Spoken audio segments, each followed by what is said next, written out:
Oke, dan sana dimanapun Anda berada, hari ini kami akan mencari bahan masakan, yaitu sebuah ikan, di mana ikan itu adalah hasil perselingkuhan antara cindai dengan piranha, ikan piranha.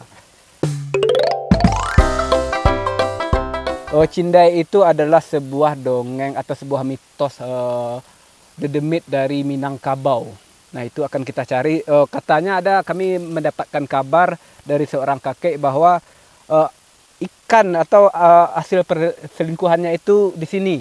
Di sini yaitu yang akan kami cari dulu. Ini sangat jauh sekali kalau dari tempat kami biasa membuat masak. Ini ada sekitar 69 kilometer ya. Kulu. Ini teman saya, kami berdua aja akan pergi mencarinya ke sana. Ayo An. Oke, dan sana setelah kami menempuh perjalanan yang sangat jauh, sekitar 69 kilometer, akhirnya kami mendapatkan tempat ini sepertinya di sini ya.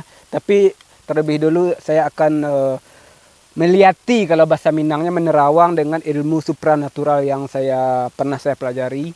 Oke, kita mulai ya. Jalek, kasih kami sembako Jalek. Kasih kami amplop Jalek. Stop.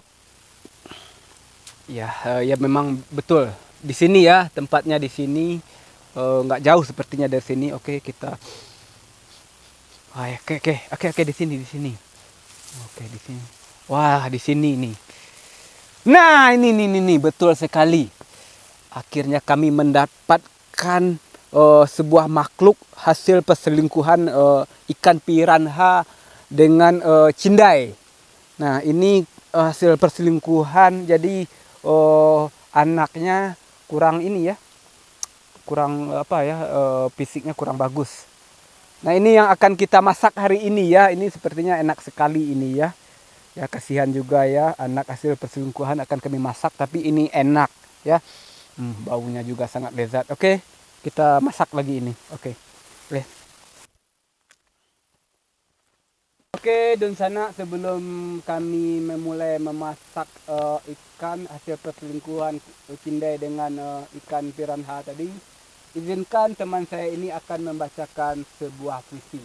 Kepada teman saya dipersilahkan waktu dan tempat. Silahkan. Peringatan. Jika rakyat pergi ketika penguasa pidato, kita harus hati-hati. Barangkali mereka sudah putus asa. Kalau rakyat berbisik-bisik membicarakan masalahnya sendiri, penguasa harus waspada dan belajar mendengar. Apabila rakyat tidak berani mengeluh, itu artinya sudah gawat. Bila omongan penguasa tak boleh dibantah, kebenaran pasti akan terancam. Apabila usul ditolak tanpa ditimbang, suara dibungkam, kritik dilarang tanpa alasan, dituduh subversif dan mengganggu keamanan. Hanya ada satu kata, lawan. Itulah puisi dari teman saya ini. Maksud dari puisi itu, mari kita makan makanan seadanya. Usahakan makanan itu jangan nasi lagi, jangan dari beras, jagung misalnya, ubi gitu ya, gitu ya artinya ya. Nah, itulah artinya menurut kami.